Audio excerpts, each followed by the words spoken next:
Run it up, then run it back. Run it up, then run it back. Run it up, then run it back. Run it up, then run it back. Happy Wednesday, everybody. This is Run It Back. Chandler, Lou, how we feeling? Lou, you first. I feel like the camera's gonna be better today. Yep. I learned how to take. I went to YouTube, learned how to take the center stage thing off. So we good. Okay, and the thermostat, are we at 72? I can almost see it from me. It looks like 71. We on 70. We on 75. But hear me out. 75. Hear me out. What is it? A sauna? Hear me out. It was 64 when I came in here. So my intention was to turn it really high, get it warm, and then turn it back down. But it hadn't. So we're at 75. All right. In fairness to him, Chandler, 64 is a little absurd. That's 64 is nuts. Yeah. That's I just turned it way up for it to kind of level out, and it just stayed kind of cold. So we're at 75. Okay. I like this for you. And Chandler, last days in paradise for you? Yep, I'm back to LA today. The other paradise? Yeah, and then I'm going to the real paradise, the Final Four, Beadle. I know, buddy. I got the spare room all set up for you guys. Like, it's going to be a real big part. It's like sleepover camp. All right, by the way, we got some basketball, and I got home just in time to see the last endings of this one, and so glad I did. Holy moly. Timberwolves Nuggets. No Murray, no Porter Jr., of course, no Dante, no Naz Reid for the suspensions. The T-Wolves once again, but it took a double overtime, beat Denver. 61 points from Jokic. It was a 140-139 final. Ant Edwards, 34 points, 10 rebounds, 8 assists. The ending on this one, Alexander Walker, he had 26.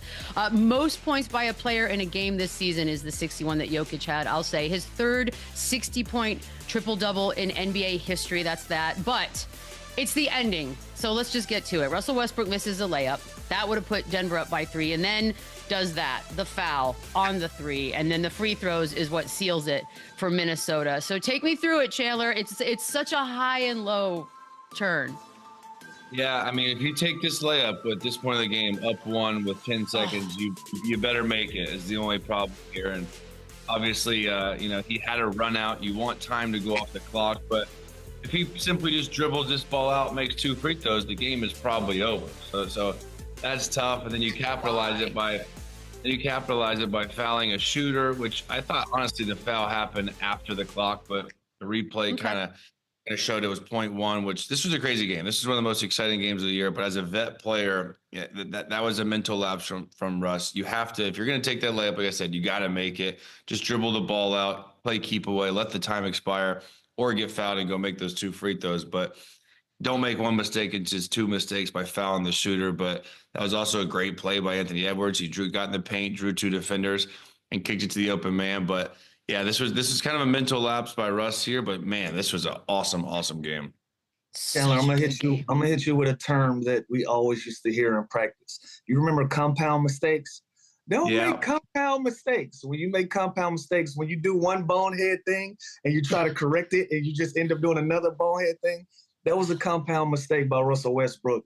Time and score, obviously he's a vet, he's a winner. He knows how to go about business. But, last night, right there when you get that steal, you're supposed to dribble that clock out. You're supposed to pull it out and get fouled. He even threw the pass fast to get it back for this layup.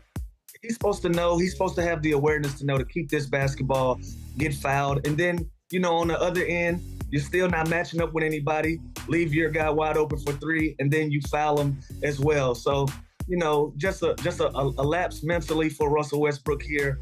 Cost Jokic a hell of a game, a hell of a night, and instead we're talking about him making these 2 mistakes. But I'm sure these things will be corrected. But last night, a hell of a game and 2 bad mistakes back to back for Russ.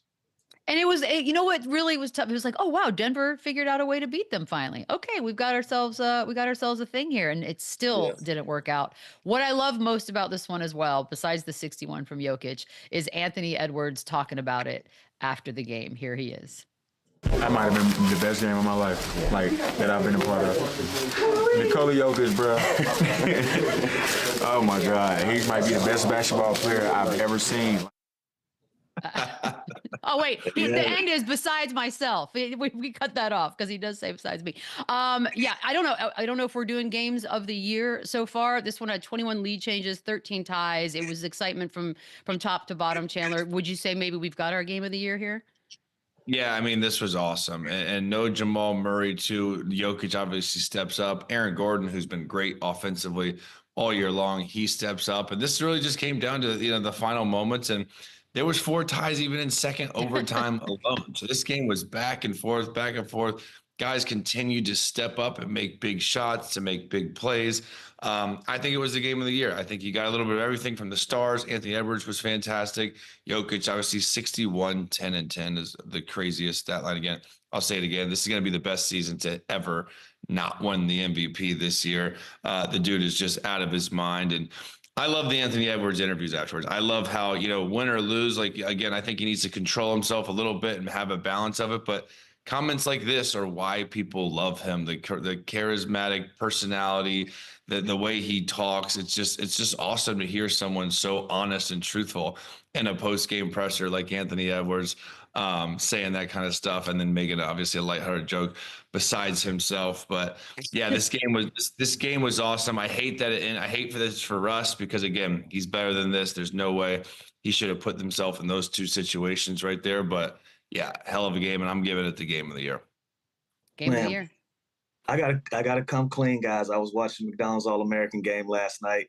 I hate that I didn't see it. I hate that I didn't see this live. So I gotta take you guys' word for it. But I was watching McDonald's All-American game. I mean, Lou, I got home, second half was starting, and it was amazing. The Jokic part, by the way. And also the fact that Jokic, he played basically damn near all 3 quarters. Like, he had a little bit of time off in halftime, and then he never went back out again in both overtimes. So the 61 career high, the usual triple-double, we've just come to expect it at this point. I know the MVP race for many has been done and over with, but there are still some voters out there, and I know this for a fact, that have not quite yet made up their minds. They're sort of waiting till the end of the season. So I'm wondering, Lou, I'm going to start with you because you've been from the beginning, SGA. Do you think that a game like this, at this point in the season, could sway a couple of those voters who are on the fence to go Jokic? I honestly think it could. You can't ignore a 60-point triple-double. Yeah, I don't care what your thoughts were yesterday. Listen, yesterday's price is not today's price. If you still haven't put your vote in, this will sway some people, and it should, rightfully so. Like, this is a crazy stat line. The only thing that fell short was a W in the win column. Other than that, like Anthony Edwards just mentioned, this is probably one of the best basketball players in the history of the game that we've ever seen. So to go out and do this and to have 30 more triple doubles to go with this one, that can possibly sway some people. I think the only thing that we have short attention spans, right? So if SGA goes out and does something similar, he probably won't put up a 60-point triple-double, but he'll probably have a 40 ball with some pretty good numbers as well. That sways people back in his direction. I'm still going to stand firm and say it's SGA's. It's hard to not pay attention to a guy like that when he has a 14, 15 game lead on the guy that's doing these things. And so for that, you can't deny it. But at the end of the day, man, it's like, wow, Jokic, like a 60-point triple-double in double overtime. It's amazing to watch. I'm happy that I've lived long enough to see these things come into fruition, see players evolve and turn the game into what it is. Yeah, and as a voter, I feel like it's your responsibility to wait till the season's over, to see it through, and to kind of let all 82 games play out. You obviously have an idea. I think that the team success and the team record of the Thunder is the biggest thing for them, right? They're 16 games above the Nuggets. I think that alone has been the difference maker in SGA winning it and Jokic. Now, if they were 1 or 2 games back and the Nuggets were fighting for the #1 seed, I think games like this really have a lot of impact. I think this also just stamps of the stamp of approval that this dude is the most dominant, best player in the NBA, regardless of whether he wins the MVP or not. You don't just see this often. 61, 10, and 10. The way he did it, the efficiency, getting everybody involved. I do think the MVP kind of race is over just because of the team success. Again, they're 63 and 12, like the Thunder, Fair. like. I don't care if this dude has 60, 10, and 10 again the next game. It's still there. That's not changing the team success of the Thunder. It's not changing SGA winning MVP. And another thing, I would hate to be the Pistons tonight because SGA's watching this last night and he knows he needs to clap back with something special tonight. So betting tip, take the overs on SGA's props tonight. That's actually that's a really good idea. Actually, tonight's game just turned into a must watch for me. Like this is a game. We got to put eyes on this one now. I kind of love that this is going to be the last several games will just be a head-to-head for them. And by the way, 53 minutes for Jokic last night. Nothing to sneeze at. I was impressed when I tuned in and he had 47. So the 61 for me was just like a bonus. Like, oh, we're going to keep going with this. It's time to pick apart some flaws if we could find some, Chandler. These two teams, obviously, these are must-see games between these two squads. And if you had to look at what the Wolves did, and maybe they struggled a little bit with some of the looks they got later on, especially when Ant was being guarded heavily, what do they do to adjust as we come into these playoffs?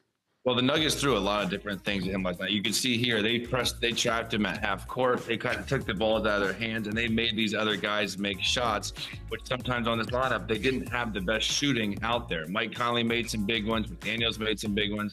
Alexander Walker came up big, but teams are going to live with Julius Randle taking these long mid-range twos and long threes.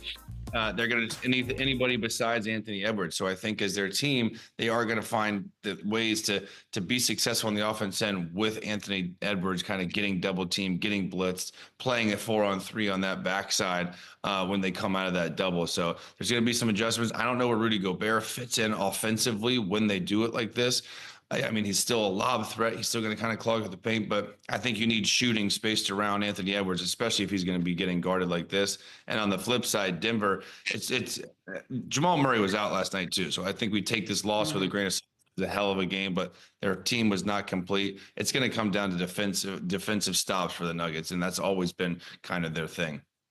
And well, the team will sweep it. Side, I was about to say, but on the Timberwolves side, it got to be an adjustable Ant-Man. As you see, they're junking up the game, trying to get the ball out of his hands. But he's standing at nearly half court, and then he's getting trapped in the corners behind the three-point line.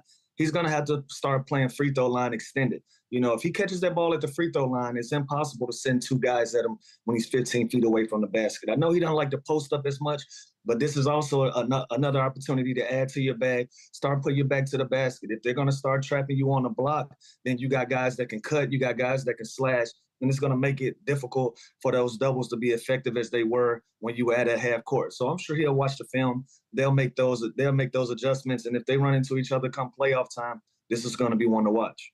Woo. Yeah, it is. By the way, again, they swept the series, Minnesota did. So we're just seeing that there's room for improvement. That's all. They obviously had a decent enough time with Denver. I got a question, Lou. So the Nuggets are one game up on the Lakers. Jokic plays 53 minutes last night. Does he play tonight against the Spurs? Absolutely, because it's go time. It's no time to rest. Yeah, none of that. No load management right now. This is important. Remember we were talking yesterday, Beadle, about the grind out days. These are the grind out days where he's for sure exhausted today, but it's so much on the table, you can't afford to take a day off. You got to go out there, and you got to be the MVP candidate that we feel that you are. It's no time for load management, especially with seeding being so important at this moment. He got to go out there and play, and he got to go out there and put up these type of numbers to try to get them in a better position than they are in now. Well, you hate to see the Spurs lose a game at this point. Anyways, Warriors at Grizzlies. As if there was not enough to talk about from last night, why not a little Steph Curry love as well? 52 points, leading his team with a win over the Grizzlies. 12 of 20 from three. Good God. Second 50-point game this season. His 15th career 50-point game. It's the 27th time making 10 threes in a game. That is the most in NBA history. Clay comes next with 9 games in that one. 18-2, guys, the Warriors are when Jimmy and Steph both play. So everybody's making statements, Lou. You said it. We're running this thing out. People are doing, like, the stars are stepping up. What performance was this last night? I think this is just another night at the office for Steph Curry. I mean, what statement is a 50-point game and Steph Curry hitting 10+ threes? What statement is that? We've seen, if that's a statement, we've seen him make this statement 100 million times. This is a great night for Steph.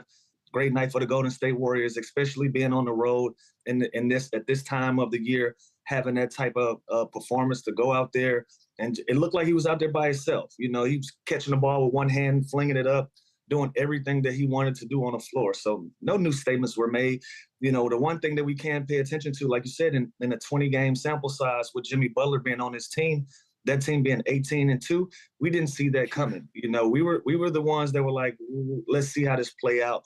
Let's see if this even makes sense, because we're so used to the Golden State having a certain identity. We didn't know how Jimmy Butler fit, but this guy's fit in like a glove. He's been the exact complement player that the Golden State Warriors needed to pair up with Steph Curry, to pair up with Draymond Green and create identity. So to see what these guys have been able to do and what Steph Curry has been able to do individually is nothing short of amazing. I'm getting excited about these playoffs.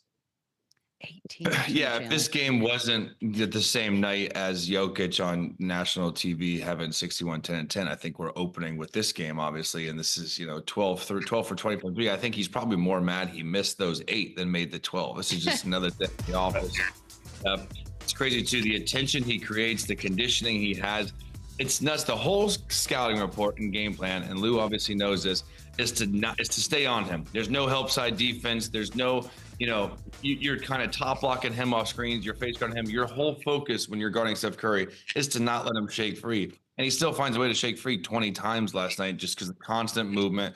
Draymond Green, so good playing with him, getting him open, getting the ball quickly. Sometimes he's open for a second, and Draymond Green finds him that 1 second, and it's up and it's in. Draymond played great last night. He had a triple-double, 13, 12, and 10. And you can't deny that the team's success with Jimmy Butler is a much better product. They're much better defensively. They create even more attention for Steph to shake free because Jimmy is another threat that is even scarier than Andrew Wiggins, those other guys that they were, swapped for. But the team got better. His team can defend. His team's versatile. They're getting things from, guys like Moses Moody and Podziemski. They're all stepping up. They're all happy. They're all involved, getting touches. So this was a great move by Mike Dunleavy. Obviously, it was a kind of a scary situation with Jimmy. Is he gonna act right? Is he gonna be there long term? They have him. They have him locked up. They signed him the extension, and this team is a threat. This team is a real threat, especially with Steph Curry shooting the ball like that, which is pretty consistent. God, remember when we were like, oh, they just want to get to the 6th spot. I mean, they're just trucking along, getting things done. Legacies, we love them. We love lists. We love legacies. We love rankings here. So Chandler, I kind of love the idea. I don't even know that you can pick one, to be honest with you, but the fact that in this one generation of basketball, we've got LeBron, we've got Steph, 2 ginormous legacies when it's all said and done. If you had to pick a career, whose would you take? LeBron James, and I don't easily. Even think yeah, I don't even think it's. Was it a money thing? Billionaire? Yeah, are we talking about? I just want to say, throw the money away. I'm talking about the chosen a lot one. of it in basketball. I'm talking about the chosen one, Michelle, who since 17 years old has been absolutely dominant. Who's come? No. Cover of ESPN at 15. Go back. Yeah, dude turned down millions of dollars from other brands since high school. It's not even close to the comparison. Obviously, the impact of basketball and what Steph Curry has done with shooting the ball with kids, with the next generation want to play like Steph, more so like LeBron. Sure, I'll give him that, no doubt. Like, my son's going to want to shoot the ball. That's fair. Like Curry. He's not going to want to play like LeBron James, but that doesn't matter. Legacy is LeBron James. When you're talking about the greatest of all time, usually it comes down to Michael Jordan and LeBron James, not Steph Curry, as great as he is. So I'm probably taking the prodigy since he was 12 years old. That has been pretty perfect ever since. Gotta take Bron, but listen, Steph Curry is stadium status. He's statue status, right? Like, yes. There's no shortage of compliments and accolades that you can pour on to Steph Curry when he stands alone. Now, when you compare him to a LeBron James, completely different circumstances. We watched LeBron James as a kid have the expectations to be exactly who he ended up being. And usually when you put so much on a kid's shoulder at 14, 15 years old, they tend to fall short of those expectations. LeBron James didn't. He's still relevant to this day, still in a playoff run, and an amazing run at 41 years old. Like, that is different. So that's when you say LeBron James compared to Steph Curry, it's never a slight to Steph Curry. I think the shoes that LeBron was able to fill and the expectations that were leveled on him, he's dealt with it over 2+ decades and still going strong. And so it got a waiver towards LeBron way. I wonder if you had like a high school type popularity contest poll, like just based on likability. Like, I'd love to see the numbers on that. That's different. I think you're talking next generation kids, high school AAU circuit. I think more kids want to be like Steph than LeBron. There are a lot of moments too where you It's even more like kids just like to play like Steph than want to be well, LeBron. exactly. I think they kids look wanna because they be look at LeBron Steph and wanna go, play like Steph. I can do that. It looks also tangible. he's He's yeah, it looks 6'2", tangible. 6'3", like he's not this big. He And gives a lot of young guys Baby hope that face. has that size. Yeah, that's what's different about Steph than LeBron. Like, I mean, yeah, listen, I'm one of them. Like, Sebastian Telfair did that for me. Like, he was the first guy to go out of high school that was a normal sized guy. Before that, to go out of high school, you had to be a gentle giant. You had to be 6'8", 6'9", already in high school. When I saw Sebastian Telfair, I said, oh, I can do this. This is something that I can do. So when you look at these young high school players, they look at Steph Curry's size, they look at the way that he can play, they feel like that is a more tangible career opposed to LeBron James for me. yeah. There's a bunch of 6'3", 6'4", 200-pound dudes in the world. Steph Curry got there from extreme hard work. Obviously, so did LeBron, but again, a everyday guy is not 6'9", 280 like LeBron, just an absolute physical specimen. So it's more reachable when a kid is watching Steph Curry and be like, man, I could be like him. I don't really look like the other, monster. True. Like it's Steph. I mean, it's more relatable. You know what? Steph also does a lot. Remember during the Summer Olympics, like everybody was rushing to go to the bus to the hotel, and he would like actually go sign things and take pictures. He's just got a little bit more of the fan friendly thing. You got to think of the in route. his favor. Think of the route though, Beadle. He didn't That's come fair. in. He didn't come in touted as this No. big superstar guy. Like, his route was different. So to go from somebody that's really humble to trying to build it out, like, remember Monte Ellis said, I can't even play with this dude. Like I'm not playing with him. I'm the guy. So when you build your career from ground up like Steph Curry did, it gives you a different appreciation for your career than some of these other guys. You guys, you knew it was coming. Lisa, our producer, is the one that texted us last night, and this is Ja Morant moment. He had 36 points. All right, that's the basketball part of it. But there's a moment here towards the Warriors bench where he does a gesture, and I don't know who wants to tackle this first, Lou. Look at Draymond. Draymond's like, what are you doing? Why, bro? Yeah, you know what? I'm not gonna blow it out of proportion. There's so many guys doing this particular celebration. Ja Morant has to have more awareness of him doing it, though. It's just one of those things where there's always going to be an extra set of eyes on him when it comes to antics, especially anything that has to do with gun celebrations or any of this stuff. Listen, it is what it is. A lot of these, you look at any bench in the NBA right now, and all of these guys are doing this celebration, but Ja Morant has to have the self-awareness to know that, hey, I got a different set of rules when it comes to this particular thing. So you just got to be more aware and have more self-awareness to where he is and with this social media age. But I'm not going to blow it out of proportion. I know, but man, you hate to see it. Yeah. It's just tone deaf. Like, I don't think there's anything wrong with this. Like, obviously he's been through the issues with the guns before, but like Lou said, you look across the league, it's what guys do. You hit a shot, you got a gun, you got a clip. Like Mikal Bridges, he does it every single time. But like again, Lou hit it on the head. It's just tone deaf. It's not being aware of obviously your image and what you've been through and how much work you put in to kind of make people forget about that.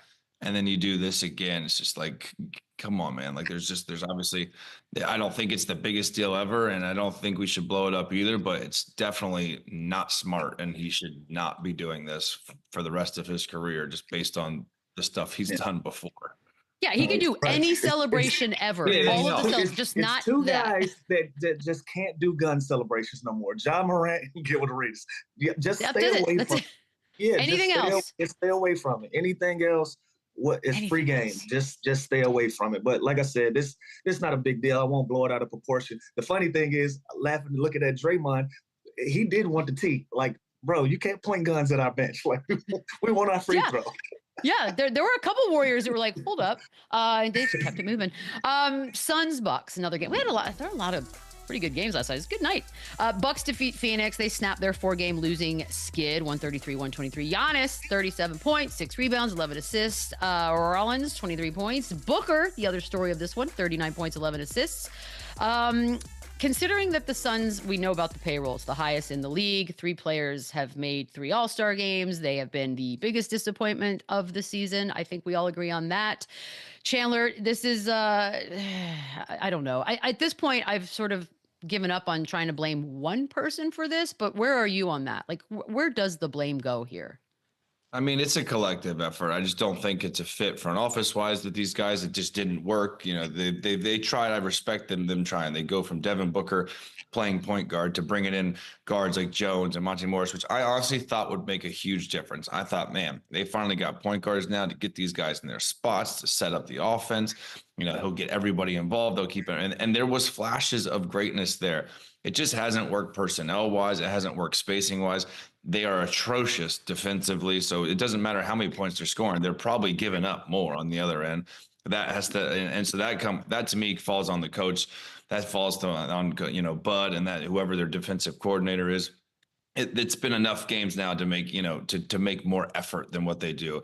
And I always talk about when we were in Austin watching the game with Spurs.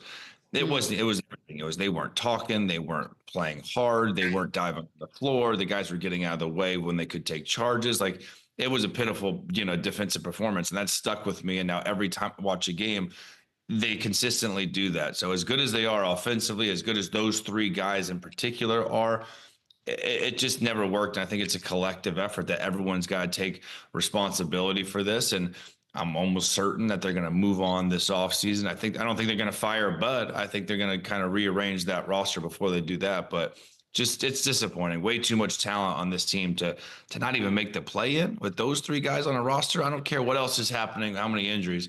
Those three guys on a roster should make the playoffs. At the least. At the very least, Lou. The other thing too, I don't think they want to pay another coach not to work with the money issues. Not issues. The guy that owns them is rich, but it's more of they're already going to have to pay this $150 million tax bill. Like it's not. That's the problem here, Lou. It doesn't feel like there's a light at the end of the tunnel, at least for a while. Yeah, at least for a while, and give him credit though. Give the new owner, give him that credit. Like he gambled, and nobody's gonna criticize him for putting you in a position to go get Kevin Durant and go get Bradley Beal. Unfortunately, it's just a bad mix of guys, and it doesn't work out for this group. And so the blame will be shared, and everybody can have their say in who's to blame, this and that. But at the end of the day, you brought in a really good coach in Budenholzer. You put your fan base in a position to be excited about Phoenix Suns basketball with bringing in star power. He made all the right moves. It just didn't work out. Simple and plain. Yeah, as a fan of the Suns, like if I'm a season ticket holder, I'm hyped. I got this new young, rich ass owner that's willing to make these risks and willing to take these chances to go and acquire a generational talent like Kevin Durant. Bradley Beal didn't look like himself this year, but again, that is a good pickup that you think, optically on paper that this makes sense. The guy can shoot, he can create. Devin Booker, he's unselfish. He's never been a bad locker room guy. This on paper sounded great. So I'm not blaming him at all. I'm actually crediting Matt Ishbia and the owner for going out and getting the most talented guys he could. Now you can look at the coaching staff, you can look at the players for not producing. There's a bunch of different issues that this team had, but definitely not the owner. I would rather an owner go swing for the fences every offseason like he did than the latter. Hey Chandler, 100. I like that optically. That was a good one. I don't even know if it's a word, but it sounded good. Yeah. I'm proud of you, buddy. I'm proud of you. All right, we're going to take a quick break. On the other side, tough questions like who would you rather have, 2001 Shaq or Jokic? Think about this one, gentlemen. We'll be right back. How about a little you buying that? Shaq had some lines last night, and the panel seemed confused by a lot of them, but when asked who'd win in their primes, he said that Jokic, he'd carve him into chicken, and he dropped 40 on him. Lou, are you buying that 2001 Shaq would dominate current Jokic? By the way, on a 61-point night, no less. Listen, in 2001, Shaquille O'Neal was the definition of dominant. But we got to recognize the difference in the game, how the game was played. At that time, the ball was still getting thrown in the post. It was still a big man's game. And not only that, a lot of these guys that we're seeing now, like the Jokic of the world, like they play the reason they do because they saw Shaq and said, I'm not going to battle with him in there. I'm not going to battle with guys like him in there. So let me work on my passing ability. Let me work on my shooting ability. And as a result, you got guys like Nikola that can play all the way out to the three-point line and be a threat on all levels of the game. Shaq didn't need that because of how the game was played at that time. There was nothing for him to work on besides free throws. That was his Achilles heel. He couldn't make free throws. But even with that, teams just had to foul him. Like, you had to foul him in order to stop him. It's no way to stop Nikola Jokic because of the range that he has on a basketball floor. And so I don't know if he would carve him up to chicken or barbecue chicken or whatever Shaq likes to say.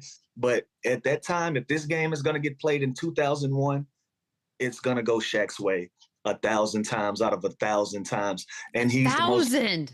We're talking about the word dominant. When you say dominant, like, what could you Shaq was going to literally run through you. There was nothing that you can do with him. So I'm buying. I gotta buy because Shaquille O'Neal is, and it has always been, the original big man to establish your game after. And these guys just took 24 years later. These guys just took it and put a new blueprint on it and ran with it. They finessed it up. I'll tell you this. I always say 2001 Shaq is the most dominant player ever. That's including Michael Jordan's best year, LeBron James' best year. I think that dude, you can drop him in any era and he will barbecue chicken anybody, any team, any scout towards him. That Shaq was unbelievable. And yeah, I do think he would give Jokic 40 and foul him out, and just because the physicality, but he would see double teams, he would see different coverages, he wouldn't be able, and so it did. I guess the era thing, the game would be different. He'd be playing a lot slower back then. He would be up and down. Now, on the flip side, I think Jokic would absolutely cook him too, and I think he'd give him 40 and 15 and 10, and they couldn't be more polar opposites of game. Jokic basically plays like a point guard and does everything. Shaq is just a dominating brute force that you can't guard one-on-one. So I'm buying it, but I'm also buying that Jokic would cook him too. Yeah. And like Lou said, there's holes in Shaq's game offensively, and that is shooting, and that is free throws. You can't just do that for Jokic because he's just going to make them at 80-85% of the time and score. So there's a way. There's a scout. There's a game plan for Shaq at least, and that's foul. There ain't a game plan for Jokic. Yeah. So wait. So did you pick Shaq then? No, I mean, sure. Like, yeah, I think they both have 40. Neither of them can guard each other. I think we're both confused because they're dominant in their own rights. In 2001, the way that the game was played, it was nothing you could do with Shaq. In 2025, there's nothing you can do with Nikola. That's what I'm saying. If we had a simulator and we made them play each other, who's going to win? I think they both would have, but they both would have 40, and like I think they both would fill the stat sheet, and neither of them can guard each other. Neither. Okay, so you're going to split them. I want to move the goalposts. Well, actually, I'll move the goalposts a little bit. Shaq's pulling up with Kobe Bryant. That's going to open up the floor for Shaq. That's not how this works. Hold on, let me finish. Because of that, I think that gives Shaq a different option to open up the paint and open up the block a little bit more for him. So I don't know. That's me moving the goalposts. I know. Yeah, you just made up a whole new game that no one was asking about. I was just trying to see if I could add something to my argument. Now we're 2-on-2. Is it fair to say like they're my two favorite centers of all time? Like, is that like I love Dream. Chandler, if that's how you feel, you're damn right. It's fair. You say it. And we're also experiencing it, right? Like, it's always hard to reference the past and then talk about the present. Like, we're turning into the guys. Like, at some point, you know how Oscar Robertson and all those guys 100%. Feel about their era of basketball? We're turning into those people. Yeah. Like, this was our golden era of basketball. The Wilts, the Bill Russells, the Kareems, they're great, but like, that's my quarterback. He's Jokic. Oh my God. Tear in the eye. You know what? Hold that thought, because this next one is a little bit along the lines of what y'all are talking about. So Draymond says that the past eras of NBA players don't respect the current era, and that he doesn't have to respect players just because they came before him.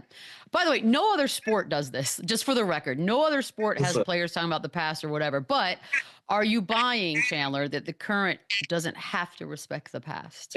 No, you don't have to do anything you don't want to do, and that's their opinion. Fair. Like, that's fair, but it is true. In other sports, it's not like you ever heard like Derek Jeter be like, Babe Ruth sucked. Like, I can hit the ball further than him. It's different eras. The pitching he saw wasn't as nasty as, like, you never really see that except NBA, which I don't know what that is. Maybe that's on us. Maybe it's a complex. It's a weird ego thing. I can't It figure it out. it started with Michael Jordan. That's where all of this stuff started.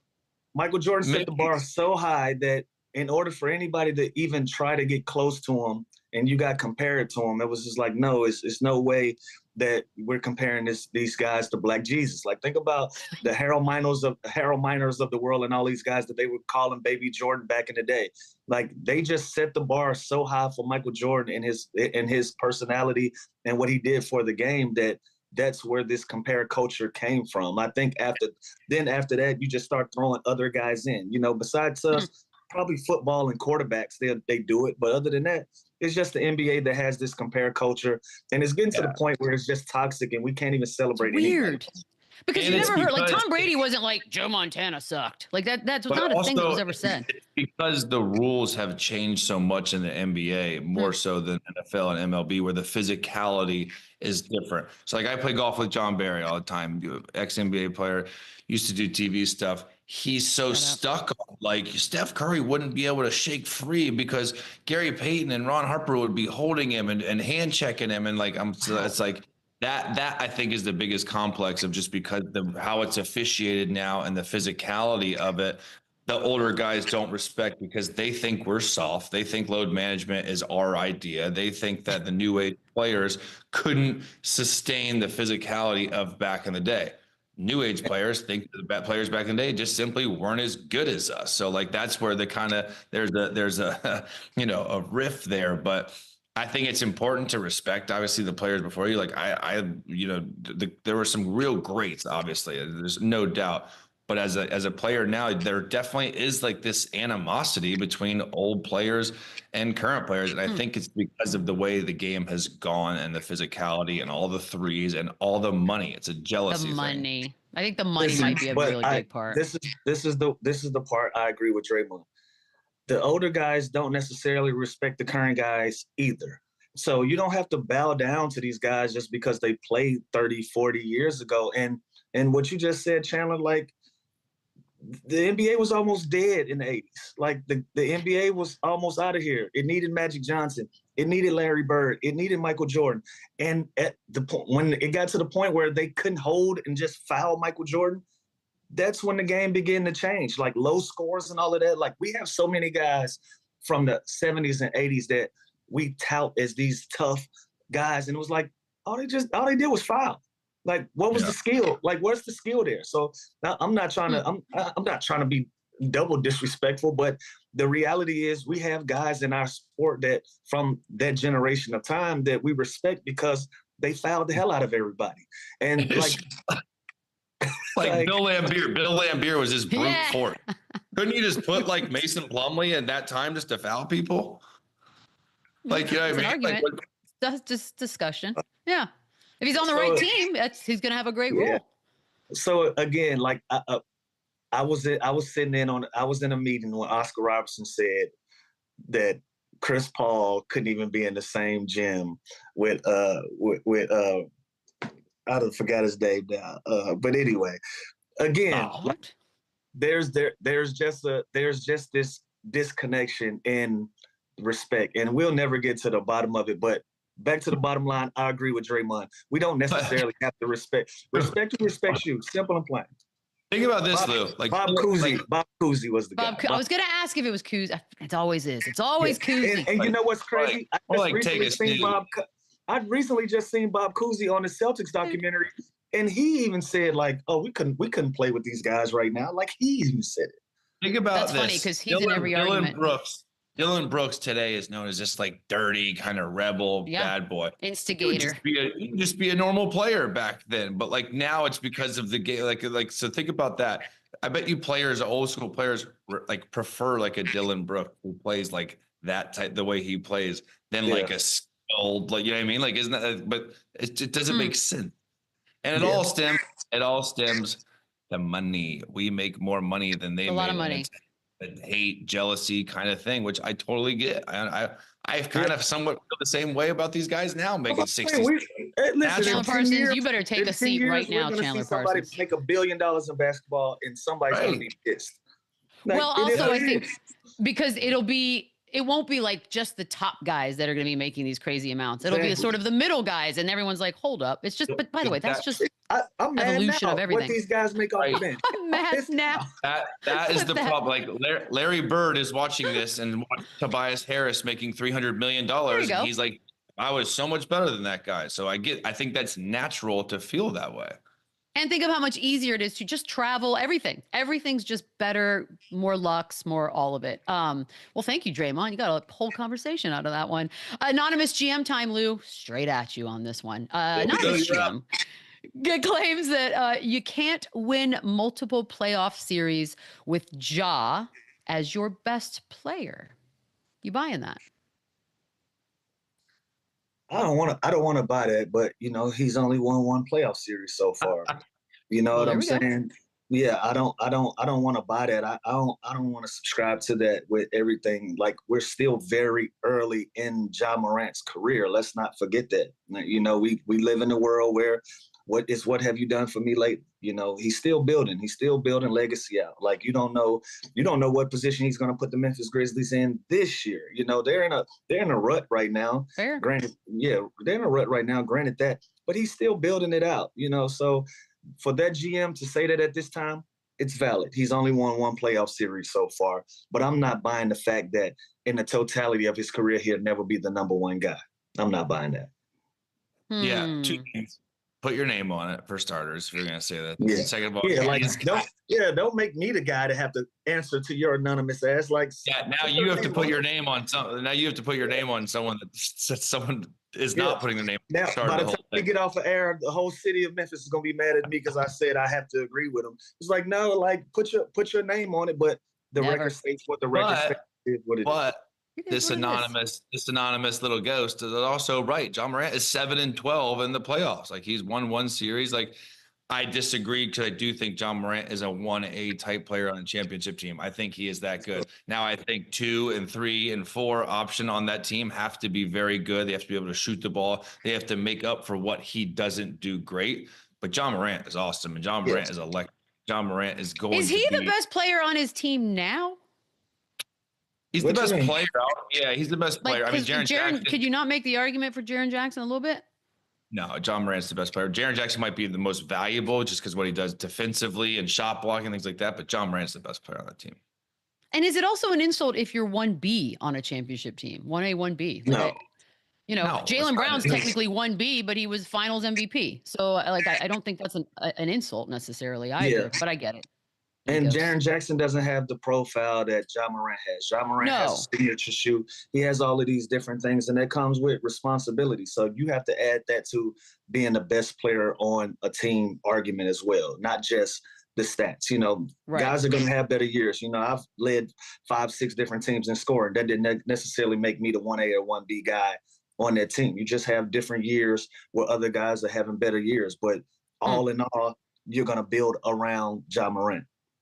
And I will say this, longevity though, and like 12 years from now, you look who had a better career, might be Jaren Jackson, just because the defensive players of the years, they're all just defensive. Throwing it out there, guys. But I just throw little passes out. Ja Morant is 1A. And this is what I hate. You see how much me and Chandler got to say, and somebody can just sit behind and be anonymous and just not put their name on nothing like this. If you want, we can start to blur out your face every day on the show and you say whatever you want. Yeah, blur my face. Sideline sources, Clutch, all these websites are going to post this video of us telling the truth when an anonymous guy kickstarted the whole thing. But you guys don't want to be anonymous. You're stars. All right, coming up. Put an address on it. Which players have the most on the line the rest of the way when we return? Running back, run it all, running back. We are under 2 weeks to go. This is really good. This is simple. Chandler, I'm going to start with you. Western Conference first. Just name a player, whoever has the most on the line. And anybody's up for grabs, however you want to defend it. Speaking of Ja Morant, I'm going to stay right there with him. Head coach just gets fired. You always look right at the best player. You look at the rumblings of him not being happy with this offense, him not being stoked on the way they were using him in that system. And now look, they're a half game out from sliding to the play. So this is a team that was always in, at the top of the West standings. They've taken a real step back the last month or so. And now there's a chance that if they don't start winning some games and playing good basketball, they could fall to that 7 to 8, 9 range and be out after 2 losses in the play-in tournament. So to me, we talk about him, we give him his flowers when things are going well. He's got to be the guy that steps up. He's got to lead this team and get some wins here, or they could be in a real slippery situation and falling into the play-in, which would be a nightmare after everything that they've gone through. All right, Lou, you get the East. Name a player, any player. Most on the line. It's probably gonna be Giannis and Dame out in the East. Sitting right there at that bubble spot to get a guaranteed spot. They're 5 games up on Orlando right here, but also got a game where they can get into that 5 spot, and also 3 games from being able to get home court. So it's interesting where they stand. It doesn't look like they'll hit the play in at all, but it looks like they can get themselves in a position to get home court advantage in a long and frustrating season, and they were able to right that ship. So being a few games out of home court advantage, I say they go get it. So I'll put the pressure on those guys. All right, I like that. We'll take a quick break. More Run It Back on the other side. The run it back, run it up, the run it back. We got a fun little matchup tonight. Knicks and Cavs. Knicks have lost both the games to Cleveland this season. We know they've lost all 3 to the Celtics. This is about them beating the better teams. So do they have to win tonight, Lou? I mean, obviously they're slightly shorthanded. They don't have to win tonight. Their playoff future is on the board, but you would like to see them win this game, right? Like you want to go into the postseason knowing that this is a mountain that we can climb and we can conquer this team if it comes down to a 7-game series. So they don't have to have to absolutely win, but it'd be nice to get one in the win column against this team going into the postseason. Yeah, I mean, the Jalen Brunson part is it is what it is. But with the team, they have limited success against good teams. Obviously, we're 2 left. This would feel good for them to know going into the playoffs, we can beat them. This isn't just like a hoorah, we got this come playoff time. Go out there, prove it, show it. It's a tall task. They're 10.5-point dogs. They played last night. They got the win last night. Cleveland's not really playing for anything either, so they could be a little bit of let up there, but I don't see it happening. I think the Cavs rout them. 10.5 though? I feel like that's a little disrespectful. Just a little skosh. They earned it. I know, but they have lollygagged a slight bit in these last couple. I don't know. Maybe that's just me. But yeah, it'll be an interesting one to see for sure. But I don't know how much you can really hold it as far as predictions for the future. Anybody want to share anything? Neither of them need it. The Cavs got the 1 seed. The Knicks got the 3 seed. The game, it's entertainment. Sheer entertainment tonight. Guys, DeAndre Jordan back tomorrow. Love that for us. Enjoy your Wednesday. Run it back, run it up, run it back, yeah.